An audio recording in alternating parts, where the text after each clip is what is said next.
Hey. Welcome to episode 103 of Awkwardly Awesome Podcast. I'm your host, Jason Freeman, and today I'm talking to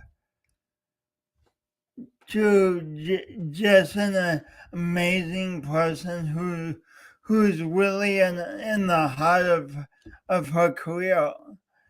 And I was talking to her before we got on, and I've known her for 10 years as being this directed person who knows exactly what she wants to accomplish. But I was talking to her before we got on, and she went through a time of not knowing what she wanted to do before I knew her. So the reason I mention that is if you're anything like me, you want to know all the answers to how your life is going to develop. And oftentimes we just don't. We might know some of the answers if we're lucky, but oftentimes we're undecided about some things and considering options, and that's okay to be in that place. So without further ado, let's get going. I have a brief fun video for you, and then we'll be back.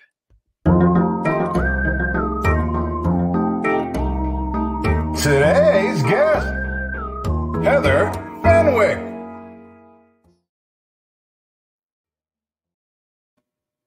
Welcome back. Let me tell you a bit about this amazing person named Feather. I'm getting her first and last name mixed up. Heather, let me tell you a little bit about this amazing person named Heather Fenwick. I asked her why she calls herself a recovering gypsy. She said, "Recovering gypsy became my tongue-in-cheek moniker when I got back from my first and longest trip to India. I felt like for those 10 months, I have been blown about by the fated winds or something greater than me. It was intense and beautiful. When I got back to the States, the reverse culture shock was more jolting. If Heather is a recovering gypsy, I'm recovering from being stuck in my head most of my life. For years, I thought I was the only one.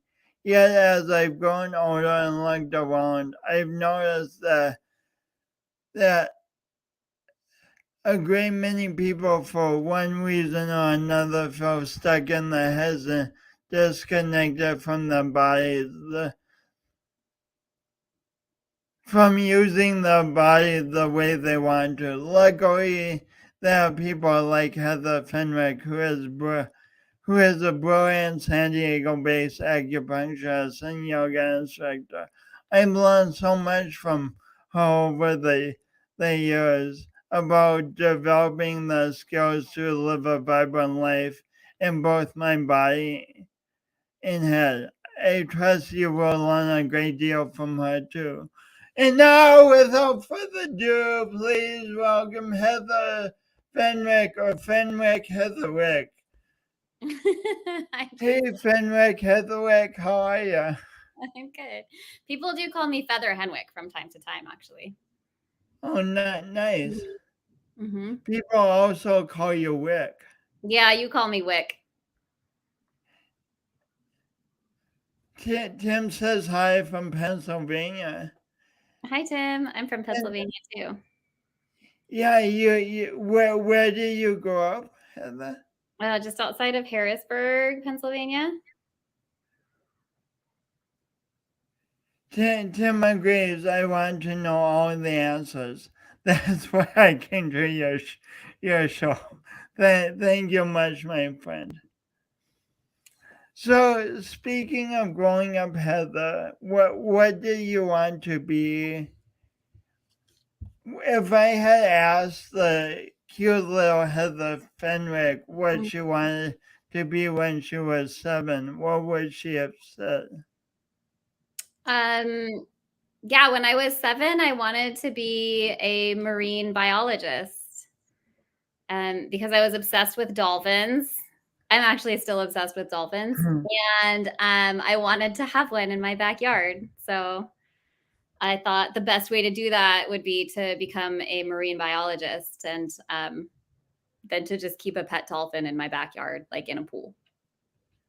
There's some flaws in the reasoning, but 7 years old. So did your parents get you a pet dolphin for your birthday? No, but they sent me to marine biology camp when I was in high school. What was that like? Super fun. Super fun. Summer camp for teenagers. And like tromping through marshes and, like just discovering marine biomes on the East Coast. It's pretty awesome. Well, neat. And then you got to college. Yeah. Oh, Tim says shout out to dolphins. Indeed. I have this lifelong dream of swimming with dolphins, and I haven't done it yet, but I'm getting closer, I'm sure. And you were saying you lately you've been going to the beaches in San Diego, and what have you been seeing? Dolphins. I've basically been going to the beach because the beach is nice, but I'm really just kind of looking for dolphins. Gosh, that must be so magical. How far from shore do you see them? That's the thing. It looks to me like they're close enough to swim out to, but people keep telling me that that's not true. So I don't know, but they're just past the breakers sometimes. Wow. Oh. So when you got to college, did you still want to do marine biology? No, I don't. I'm not super great with like science and biology, as it turns out. So when I got to college, I was undecided for a long time. And then I think it was sophomore year. I got this like piece of mail and they were like, hey, you gotta pick a major now. You can't be undecided any longer. So I had narrowed it down to either like the business school, which had finance, accounting, and marketing. And I knew I didn't want to do numbers so that left me with marketing, or I was going to do communications because I had a friend who I thought was super cool and she was doing communications. And so when I made the decision to do marketing, it's because the marketing building was a 5-minute walk from my dorm and the communications building was a 20-minute walk from my dorm. And I wanted to sleep in. So I picked marketing and it turned out okay. Like I actually feel like I get to use that a little bit with yoga retreats and in my acupuncture business. But yeah, I stumbled into things as a practice in life. So sometimes we think we need to do things perfectly to make the perfect decision to move forward in life. But really, sometimes we can just say, hey, I want to do the thing closer to my dorm because I want to sleep in, and sometimes that's what's needed, just a simple solution, a simple decision. Absolutely. Or as a wise man that I'm talking to right now once said, I can just do my imperfect best. I love grabbing onto that phrase of yours. Just it doesn't have to be perfect. It's not gonna be perfect. Yeah, and if it was perfect in some sense, it might keep us from expanding to bigger things in life. Yeah. But I wanted to go back to something you said. You said going into college you didn't feel good at biology, but then you went to acupuncture school for how many years? uh yeah, so that's a 4-year full-time postgraduate degree.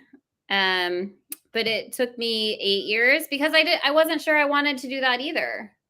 Um there's a big scary test that you have to take at the end. I studied for that for 6 months. Fortunately, I passed, but if I hadn't passed, I would just like have to wait another 6 months of just studying. So I didn't know if I wanted to do that, and I kind of like had gone to India, and then I just kept taking semesters off and leading retreats to India, and then I was kind of like halfway traveling and halfway in school for that period of time. But doesn't acupuncture involve some biology? Yeah, tons of biology, physiology, anatomy, and I don't like those classes. I did them, I like jumped. So when you were going into college, marine biology dissuaded you from doing marine biology. What changed between college when you got dissuaded and and when you started doing acupuncture? So When you started going to school for acupuncture? so kind of like how did I get from marketing to acupuncture? No, I mean I mean when you were entering college, you convinced yourself not to do marine biology because you didn't feel good at biology. But when it came to getting going to school for acupuncture, you still were like, biology is tough, but you did it. Well, I think that okay, first of all, by the time I got to college, I realized I could not actually have a dolphin in my backyard, right? So that was sort of out the window. Like the giant carrot dangling was like no longer there, right? That's abuse. So Mm-hmm. it became a little less attractive. And then there's just so much biology in marine biology. It's like that's what it is. And then the biology portion of Chinese medicine, just takes up a certain part of the pie chart. There's so much there's Chinese theory, there's channel theory, organ theory, 5-element theory. There's so much intuition. There's so much like working with humans. There's so much relieving suffering from the world, right? So like here I have this carrot of like dolphin in your backyard, which is just like, oh, actually that's not a thing. And then I have this other thing that's like, okay, all you have to do is learn a little bit of biology to be able to like practice this medicine that I was really falling in love with. So there was more motivation there to jump through the biology hoop, if you will.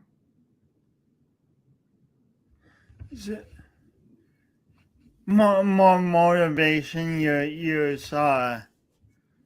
I think so. Like you saw bigger purpose. I guess the purpose of having a dolphin in your backyard was disappointed. So, Yeah. but then you got to acupuncture and you saw this huge purpose in this. Yeah. Wow.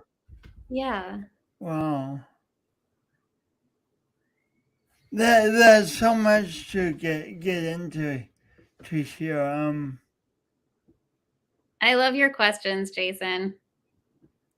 I love Thank you. chatting.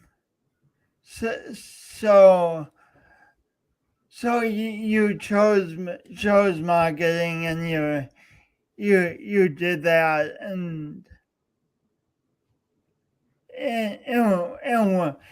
then one morning did you wake up and go, oh, I don't want a dolphin in my backyard, but I want to be an acupuncturist.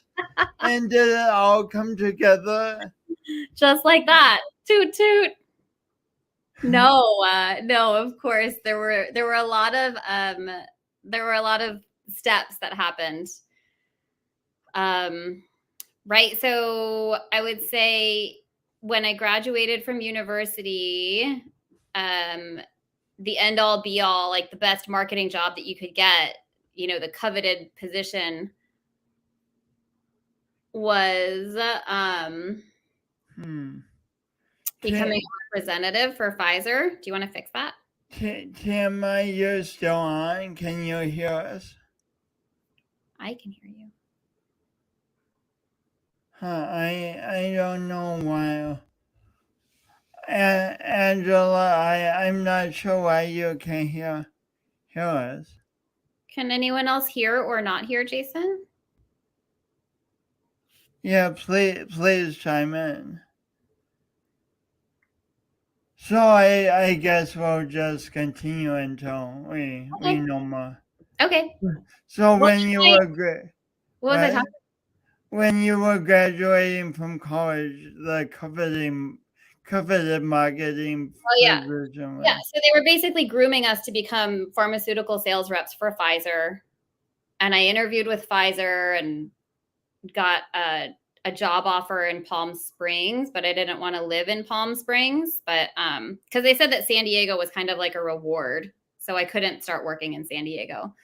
But I had just signed a lease on Diamond Street in Pacific Beach, and I wanted to live in PB, and I just kind of think sometimes about like that, like space time possibility of me as a pharmaceutical representative, which is so opposite to what I'm doing now. I have like a whole bunch of like herbal formulas that I concoct in my kitchen on a daily basis, and I'm in very much Eastern medicine instead of Western medicine. And I'm really grateful that I landed in this place instead of that place. I think I'd have a pretty stressful lifestyle, maybe unfulfilling as well. So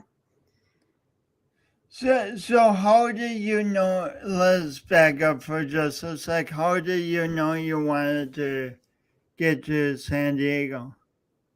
Oh, warm weather and a whim is the short answer. But I had just studied in France in, I think, the year 2000. And I was like, oh my gosh, traveling is super fun. Like, who knew? And then senior year of college, I came out to visit my cousin, who's my same age. She's from California. I came out to visit her for New Year's, and we were going to graduate in, 5 months or whatever. And I was like, hey, the girl on the plane told me that San Diego is really cool. She was like, oh, it's like 70 degrees all year round, and there's no mosquitoes, and there's no gnats. And I was just like, what? I am moving there. So I asked my cousin if she wanted to move when we graduated, and she was like, yeah, I heard San Diego is cool. So we made a little plan, and my parents thought it was a pretty half-baked scheme, which it was, but we did it. And I didn't mean to stay this long. I meant to stay for just a couple of years, but it's nice out here. San Diego kind of sucks you in, So your cousin was living in San Diego? She actually is from the Bay Area. She went to university at UC Santa Barbara. So she was already kind of in SoCal. And then she was in California. And you came out and said the girl on the plane said San Diego is cool. Yeah. Yeah. So there's another instance of like a synchronicity giving you a vital piece of information. Yeah. Like with the marketing degree. And this is all reminding me of a little bit of how you describe your time in India being blown about by the faded winds. And so what's the dance between as human beings we have the ability to bring order to our lives and to create order things and make plans and stuff, but what's the dance between that and this kind of synchronicity that is bigger than anything we could have imagined? What an awesome question. Okay, so what's the dance between like the human propensity to like think and plan and schedule and sort of control versus this invisible hand that tends to like guide and shape as well? Yeah, and put people like the woman on the plane who told you San Diego was cool in your path and stuff like that. Yeah. I lost you for just a second, but I'm gonna say that I like the way that you describe it as a dance, because I think you kind of have to follow. When you're dancing, you kind of have to follow. And I think sometimes you do get to steer a little bit, but I don't think we have as much control as we think we have, and we definitely don't have as much control as we want to have. So I think it's well and good to have some direction and to know what are the things that light us up and make us feel like we're in the flow and doing what we should be doing on this planet in our short lifetime. And I think you always have to be ready to just kind of get spun around in a different direction that you can't anticipate or control. I mean, and I think too, like this sort of goes to yin and yang, right? Which is the basic premise of Chinese medicine. If yang is kind of this more like masculine, like pushing force, and yin is more of like a yielding, soft force, I think our lifestyle in the West and increasingly globally is very yang. It's very coffee fueled. We're just looking at our watches, like rushing around, feeling like we just don't have enough time in the day because we just pack so much stuff in. And so I think that we have enough of like the pushing and like bulldozing, wanting to control. And I don't think that we have enough yielding. I don't think we have enough softness, receptivity, listening, right? Like if you look into political realms of there's a lot of talking and like needing to be heard, and there's not a lot of people listening to people that they disagree with. So I think in the dance, yeah, more yielding, more softness, more nurturing, right? All of that is yin. It occurs to me that your profession sounds like yin and yang.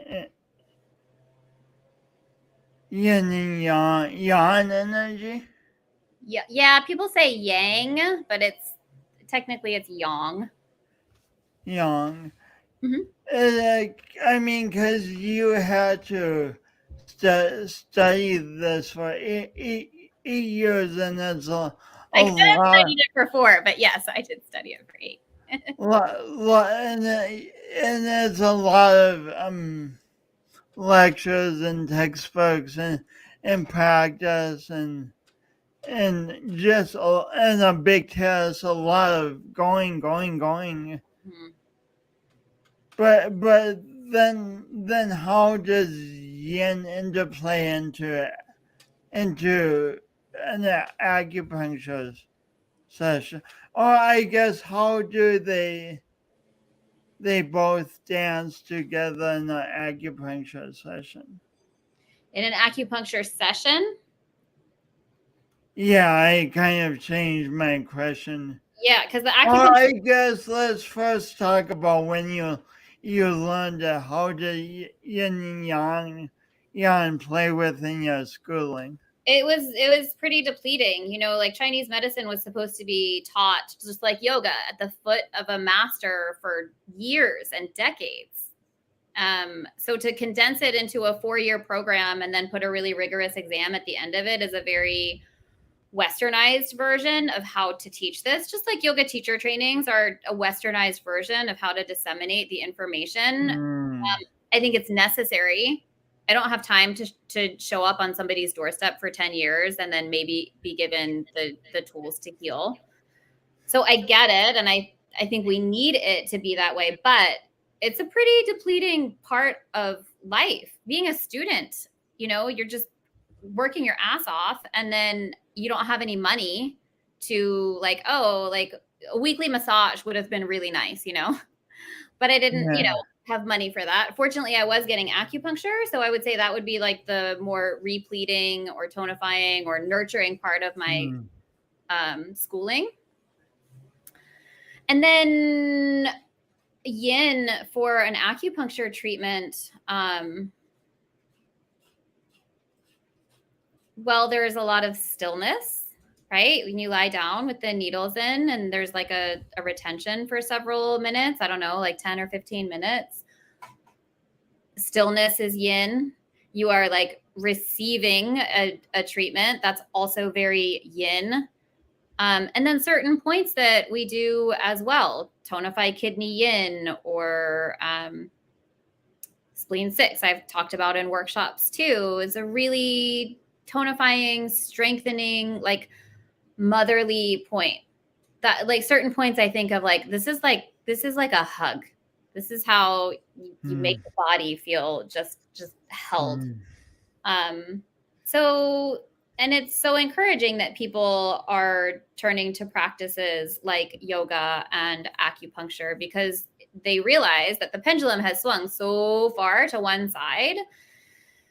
And we're just kind of constantly giving and just, jobs just like squeeze as much output out of a person as they possibly can. And you just can't always be giving. Like you have to take something in and put some fuel in the tank before you can even.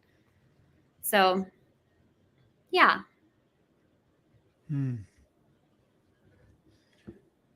Well, this brings to mind your trip to India. What did your 10-month trip teach you about a different way of living and experiencing life?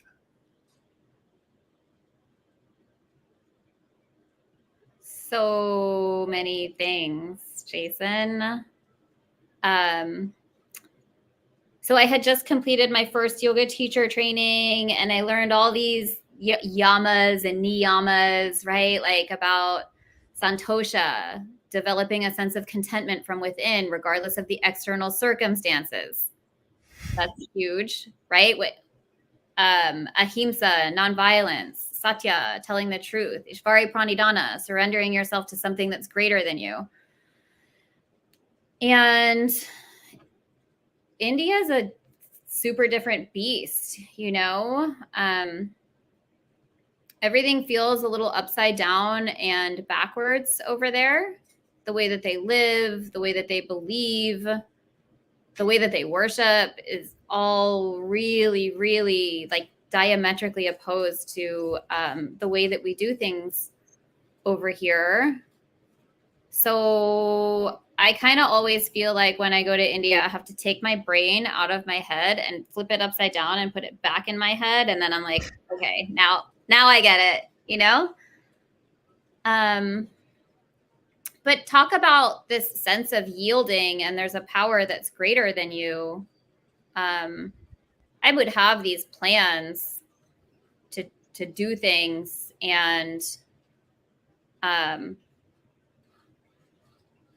Mother India just didn't want me to do them sometimes, you know? So like, I really wanted to go there and find a yoga master and like learn with this master for as long as they would take me. You wanted to sit on the master's doorstep. Yeah. I wanted to find somebody's feet to sit at and just, you know, pour knowledge over me.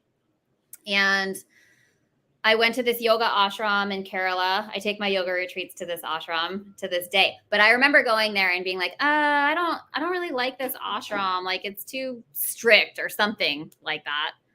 It's also just something you just kind of have to get used to in India. I was like, I'm going to go to Mysore and find a yoga master, because Mysore is where all the Ashtangis are. I know there's a yoga community. I know there's a lot of people doing yoga. So I go to Mysore with my friend Kate, and for like 4 days, I just asked every single person that I saw, people at the hotel, people selling fruit on the street, yogis in the street, like, where can I do yoga? Where can I do yoga? Where can I do yoga? And the only thing they had was this Ashtanga 30-day immersion with Patabi Joyce. And now I'm looking back and I'm like, you kind of blew a chance to study with Patabi Joyce, but it just I didn't want to do it for a whole month. It felt expensive. And I was trying to travel for as long as I could. And I couldn't find yoga anywhere. And I got pretty depressed. So anyway, my friend and I decided to leave. We got on this train to go to this like rock climbing temple village called Hampi. And I think it was about a 6-hour train ride away. And we're on this train, and this man looks at my backpack and he's like, is that a camping pad? And I said, no, it's a yoga mat. And he was like, oh, you like yoga? And I was like, yeah, I love yoga. I'm here to like learn yoga, and it's so amazing. And he's like, I have a friend who's a yoga master, and he'll teach any earnest student, you know? And I was like, oh my God, you do? And I said, where is he? And he was like, Mysore. And we were like 5 hours outside of Mysore, and like you could just see like steam coming out of my ears and the top of my head, just like, no. And I had asked so many people about yoga, and they kept on being like, yoga. They'd be like, why do you do yoga? And I'd be like, why don't you do yoga? What is going on? But it turns out in India, they had like they kind of stopped doing yoga for a while, and they found out we're doing it here. And then it experienced a revival. So I'm going to close the window real quick. Hold on. Hey, Lynn. Good to see you. It was fun to be on you and Scott's show on that was Tuesday, just a few days ago. So this person who you didn't know asked you about your mat, and told you needed to go back to where you had just asked endless people about yoga. Yeah. And he was like, don't lose your cool. You know, if it's not meant to be, it's not meant to be. But I was near tears. And so he gave me his friend's number, and I ended up coming. But I ended up coming back, and I spent a few more days in Mysore trying to find all these things, and like closed door after closed door after closed door, including that number didn't work. But what did open up as a result of this is I had met this Ayurvedic doctor at the yoga ashram, and he was giving me little one-on-one lessons after dinner. I would like buy him a juice at the juice hut, and he would teach me the principles of Ayurveda, the holistic science that is like the sister science to India. And then he was going to do like a 10-day Ayurvedic training at his house with this German couple. And he's like, give me a call and I'll let you know the dates. So I called him and I was like, hey, I don't know when that's going to happen, but I'm free these 10 days before my brother comes to visit me. And he was like, cool. He's like, they can't do it, but I will teach you. And so I got to live in his house with his mom and dad and brother, and they had like an Ayurvedic pharmacy in the backyard. And I got to learn Ayurveda one-on-one, and I got Ayurvedic massages every day. And so that door wide open, and then the yoga door was like, yeah, you're on your own. So you went to Mysore. I asked a whole bunch of people about yoga, and they all looked at you funny and they go, you do yoga? Why? So many people said that to me. And then you travel 5 hours away, and then the sky gives you a number of a yogi in Mysore. So you go back, and that number doesn't work, but you how did you meet up with, or you met this Ayurveda person in the ashram? But if you hadn't gone back to Mysore, would you have talked to him again? So I guess the timeline for that was I went to, on the train out, I went to that rock climbing spot. And then I went back to Kerala to meet up with my friend, and I did the Ayurveda thing. And then I went to the north, and then I went to Thailand and did some Thai massage. And then I came back to South India like 6 months later. And I was like, oh, I'm just going to stop in Mysore and see if I could find that yoga master or a yoga ashram. And I did not find that. But you found the 10-day. Yeah. And I'm still in touch with his family. Wow. Mm-hmm. So how do you help when a client comes in and there's so much about life has to be like this, then like this, and I have to do this next and this next, and they're so rigid in how they're thinking about what the future will be. How do you help them relax into easier way of life developing?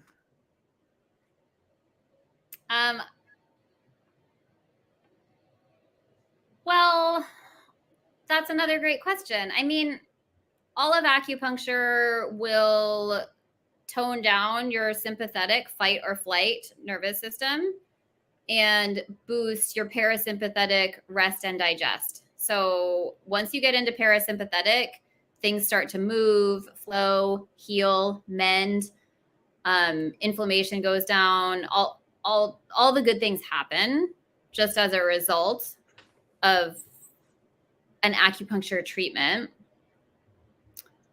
But in Chinese medicine, there are different imbalances that will lead somebody to think or behave a certain way. And if you're talking about this like person who like really wants to get things done and it to be a certain way, then, probably I'll have some other clues to say, perhaps this person is a lung constitution.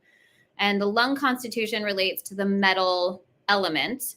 And the metal element is very like rigid and structured.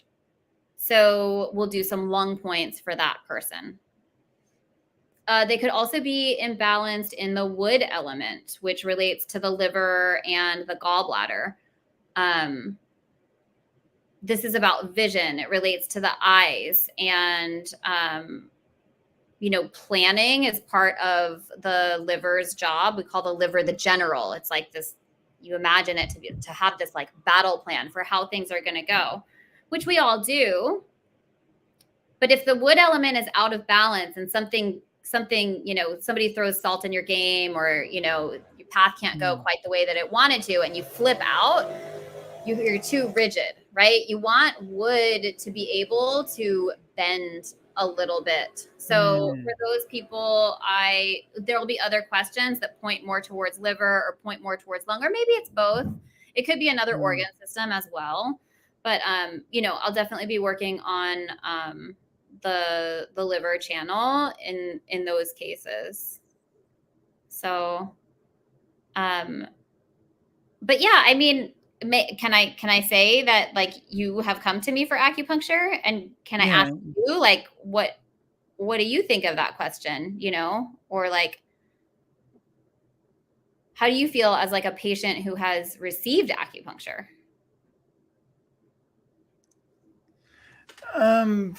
Interesting. For me, going into acupuncture was it was an act of surrender in a way to a new modality, because I didn't grow up with a modality. I know very little about it, and I mean, you try and tell me stuff, and I remember it a little bit, but then I make jokes about it, and then I get confused because I make the joke. That's fine. But so so I guess I would say just the idea that it's a whole new system, kind of. It wasn't like brushing my teeth at all. Like, I didn't know the steps that were coming. So I had to relax into something different, and and I guess that created space. Yeah. Thank you. It is really different, and you do have to surrender to you have to surrender to a great degree. Every Mm. patient who walks into my office is pretty much paying me to poke them with a sharp object, right? Like, Yeah. that's kind of funny for your brain to be like, yeah, okay, this is good. We're going to do this now. Yeah. Paying to be poked. Yeah, you do. You pay to get poked. But I wouldn't be around if it weren't effective and if it didn't ultimately relieve a lot of pain, mental, energetic, and physical, right? Like, acupuncture just wouldn't be a thing.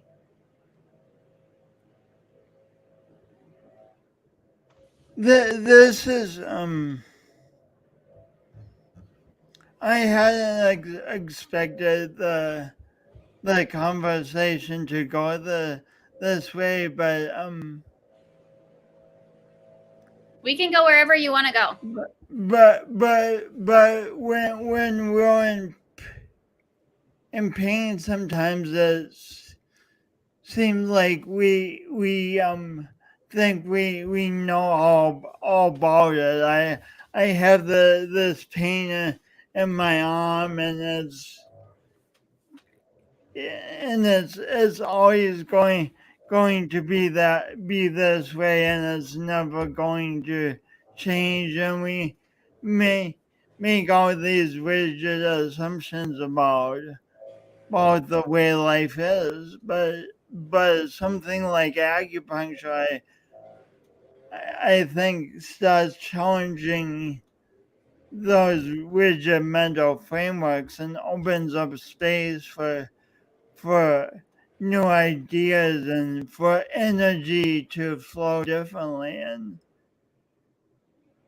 For sure. I mean, just to echo a bit of what you've said, there's a tendency for the human brain to project a permanence onto everything. Right. So, like, when something hurts, we think like, oh my gosh, is this going to hurt forever? Like a sprained ankle or a broken heart, like, there's a projection of permanence. And of course, that's not true. The only thing that we can count on is that things are going to change, of course. But also, like in Chinese medicine, when we say that things aren't moving, we call that a stagnation. And that's an imbalance. We don't want things to be stagnant. Like your blood and your chi should flow. And that's part of the acupuncture treatment too, is getting stuff that's stuck, unstuck. When you said the idea of stuck, knowing you're in San Diego, I immediately flashed to traffic on the 805 around 5 o'clock. Things are stuck. Yeah, traffic actually starts at 3 o'clock Yeah. these days. Just for anyone who's thinking about moving to San Diego, there's a price. But there are dolphins in the ocean. We don't need to tell everyone about the dolphins. They might just be like figments of my imagination. No, but it's funny that you say that, because I will use that, and I have a friend, I'm sure multiple friends, who use that as the stuck traffic as an illustration of stagnant chi in the body. And it's exactly like that. You want to move, and yet you're sitting still. You're there to be moving. It is your purpose for being there is to move, and yet you're sitting still, and you can feel this pull forward and nothing's happening, and then tension in your neck and shoulders, and just like that happens in the channels of the body, not infrequently, maybe in smaller ways. But I mean, like sometimes you just wake up and you just feel kind of like stuck and a little bit pissed off, and your chi is stagnant. That's why, a lot of people feel better after they exercise. It's because you start to move the chi. Speaking of exercise, we have not talked about yoga really at all yet, but yoga definitely moves the body. So you're a great yoga teacher. How does yoga relate? How does your yoga practice inform acupuncture, and how does your acupuncture practice inform your yoga? Oh my God, I love you for asking this question. This is like where my Venn diagram overlaps to my most like passionate nerd. So I love weaving the two things together. Most of the patients who come to see me are yogis, or friends of yogis. I just end up treating a lot of yogis. I treat a lot of yoga injuries as well, but I'll weave a little bit of Ayurveda sometimes into my intake if I think the person needs a little bit of like Ayurvedic consultation. But lately I have been doing workshops and stuff like that where we'll talk about a Chinese element or channel or organ that relates to a season, and then I'll riff the whole entire class around that channel. Let's say it's the lung channel, so it'll open up the lung channel, and then like also it's yang partner channel, the large intestine, and then I'll talk about the qualities of the lung is for breathing. It's for breathing in heavenly chi. And the large intestine as its partner organ is for letting go of shit. So we bring in this heavenly light prana, and we let go of what we no longer need. So I'm very much weaving them together right now. And having taught yoga for 18 years, it's been really nice to have something 18 sort of now. Wow.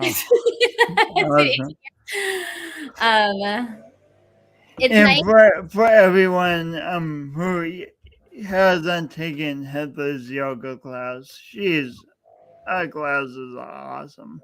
Oh, thanks, Jason. Well, I think now's a good time to recall the time that you took my Hot Flow 2 class. And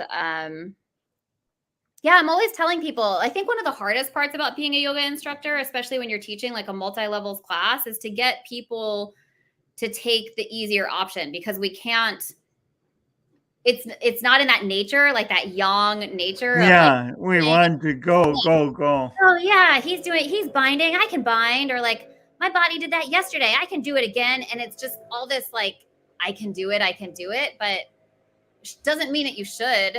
Just because you can doesn't mean it's optimal, right? So I think the hardest part is convincing people to take the option that actually serves their body and not try to like impress themselves or I don't know, turn off the competitive mind or whatever. So I'm sure you remember this practice a few years ago. I was teaching a hot flow 2. It's challenging class. And about 10 minutes into the practice, you lay down in Savasana. I thought was it 10 or 25? it was the first half of class for sure. For sure. And then I just thought, okay, he's going to take a little rest. And a little rest you took. And you stayed there until the end of class. Everyone ended up meeting you in Savasana. And then when the class was done, yes, it is my most famous Jason story. I see, Marivi, I tell it. I tell this story to inspire others. And to date, the best yoga practice that I have ever seen. Somebody actually listening to their body and not worrying so much about if the person next to them is impressed with their practice. I am still impressed with that yoga practice. So kudos to you, my friend. You're a wonderful yogi as well, on and off the mat. Thanks. Oh, my V says, and now you're offering a 30-minute Shavasana. Well, yeah, I'm doing an Shavasana workshop on Sunday. So that's an hour-long yoga practice where I'm going to talk about Chinese medicine and all that nerdy stuff, the emotion and like how we can take better care of ourselves. And then after the hour-long class is a 30-minute Shavasana, and I'm going to do acupuncture in the Shavasana. So yes. That's happening. Thanks, Marivi, for paying attention and saying something so sweet. But yeah, I think Shavasana is really, really important. They say it's the most important pose and the hardest to master. So. This brings up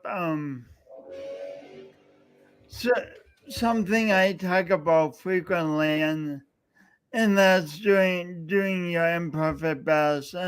And what it means to me is we get a vision of the best we want for our lives. And as we go for it, things come up and mistakes and all kinds of stuff. And instead of being stopped by those things, I say we learn from them and go forward towards the best we want. What does doing your imperfect best mean to you, Heather Fenwick? Every day I'm doing my imperfect best. You know, I screw stuff up all the time. Dates, numbers, appointments, not my strong suit. Yeah, progress, not perfection. I don't know who said the quote, like, don't let perfect be the enemy of good. You know, I just try to do good. I just, and then I think also like really interwoven in that is the way that we speak to ourselves. The inner critic can just be so harsh and so loud. And when you really take a step back and say, what am I upset about here? Oh, I'm upset because I wasn't perfect 100% of the time. What kind of idiot thinks that? You know what I mean? Or shouldn't be calling yourself an idiot, right? So, yeah, I think that speaking kindly to ourselves is a really important part of the equation. And I just try to catch myself when I do expect myself to be perfect or not make mistakes, and then to be very nurturing and very yin and very understanding of my own flaws, like you're like, oh, like you had this life path and maybe you can help people figure out what they want to do when they grow up. Like, I don't know what I want to do when I grow up. I'm still feeling very incomplete in my knowledge. I'm really intrigued by indigenous wisdom.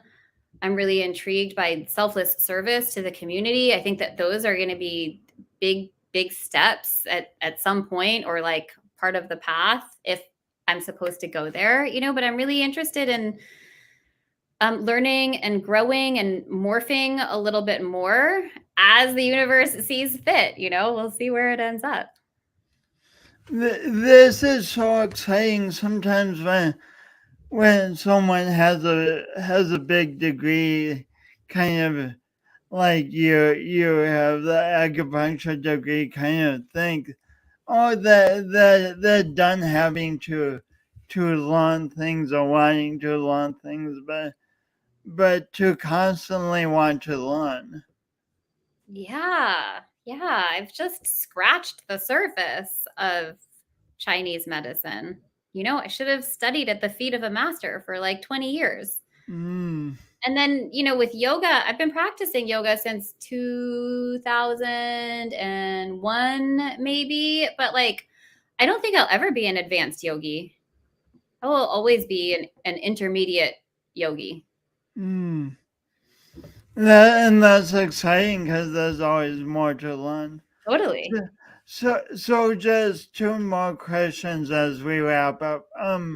One question is when I took all your yoga classes, you were constantly reminding me about the placement of my feet. Yeah. I remember. And we made it a joke. Yeah, I would walk by you and you would mess up your feet just to mess with me. Yes, I remember. But beyond the joke, why is the placement of the feet important? Oh my gosh. That's like being like, do you want to build this very important structure, aka your yoga pose, on a good, firm, solid foundation, or some like rocky, mushy piece of ground that may or may not hold? Like the foundation of the pose rests in the feet. The way that the toes point is the way that the femur bones sit in the hip sockets. Then that'll affect the way that the SI joint opens or closes. And then that's the sacrum is the bone on which the entire spine rests. So yeah, the way that your toes point is going to affect your hips, your spine, the top of your head, everything. And also, I think for those of us who have been doing yoga, like for years and years and years, like, yeah, I've done 1 million downward facing dogs. She's going to tell me to lift my hips up and back. It's like, have that beginner's mind and the nuanced perception of how you place the tiniest little things, your extremities, the tilt of your head, your gaze, the softness of your eyes. All of that stuff can always be refined, even for the most advanced yogi. And this is another 2-hour discussion. All right. But yeah, more I than harangue you about your feet. what? That's why I harangue you about your feet. I know I'm a little obnoxious. Thank you.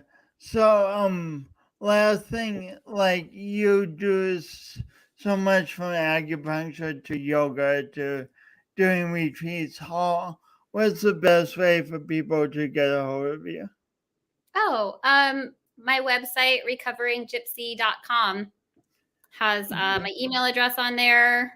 Oh, and also on Instagram, Recovering Gypsy is my handle.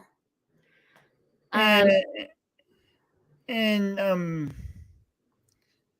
did I spell gypsy right? Yeah. Good. I'm glad. Yay for me. Well, Thanks so much, my friend, for sharing your wisdom and your journey, and really giving us inspiration as we go on our journeys where we don't know all the answers in life, but find them. Thank you for coming on. Thank you, Jason, for being such a beautiful, inquisitive presence in the world, for asking the best questions always. I feel nervous to do these things usually, and I didn't feel nervous with you at all. And I think also I have to give a tip of the hat to your ability to be very yin and very receptive, and to like be such a good listener. That the world really needs more of that. So thank you so much for your friendship and for being who you are in the world. You really, really inspire me and a lot of people. So thank you. If I could make a heart with my fingers, I would. You can do it. Yeah, just tilt it up a little bit. Yeah. Well, have a wonderful day, my friend. Okay. Namaste. Ciao, bello. Namaste. Namaste. Dude, it's just, I know I say this every week, but I encourage you, be curious about the people around you, the amazing people around you, the who are in your life, who you know in a certain way, and who you have certain conversations with. And what would it be like to broaden that conversation? Heather and I have known each other for 12 years, but we've never had that conversation in that detail. It's so exciting. So thank you so much for tuning in. Go out and have conversations where you ask the people you like and love new questions. It'll be amazing what you find out. And please tune in next week when Heather Smith will be on. Another great friend, and she helps people helps people heal from trauma, and it's just going to be a really cool interview. She's an artist. She just went to Ireland, so it'll be awesome. And thanks for joining. See you next week. Make this week a good one.